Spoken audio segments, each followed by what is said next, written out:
Take, for instance, the story of Qian Shuizen, a Chinese physicist educated in the United States. Shuizen was deported in 1955 under dubious charges. Instead of succumbing to despair, Shuizen returned to China and became the father of Chinese rocketry, a development that would eventually leave the United States rueing their decision. This is but one example of the unchecked power immigration services wield over people's lives, often with little to no oversight. From the Chinese Exclusion Act of 1882 to the 1924 Immigration Act, the history of immigration in the United States is marked by stories of hardship, prejudice, and outright denial of entry without a fair hearing. What's more, these issues aren't confined to the borders of the United States. In many cases, the abuse begins at US embassies and consulates abroad. And these abuses are not just the actions of a few rogue officers. They're systemic, rooted in a culture of broad discretion and lack of accountability.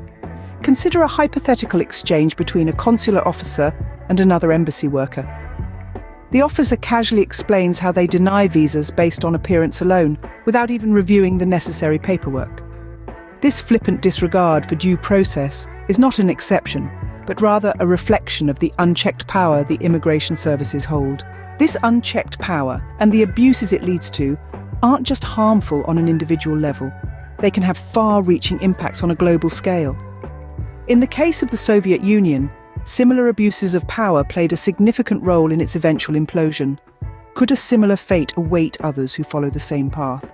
The unchecked power of immigration services is a problem that demands our attention. It's not enough to merely acknowledge its existence. We must strive to bring about change. And that begins with raising awareness. So I urge you to speak up. Share the stories of individuals like Qian Shuizen. Challenge the narrative that frames immigration as a threat rather than an opportunity. Demand accountability and transparency from those who wield such significant power over people's lives. The unchecked power of immigration services is not a necessary evil. It's an abuse of power, plain and simple, and it's time we put a stop to it.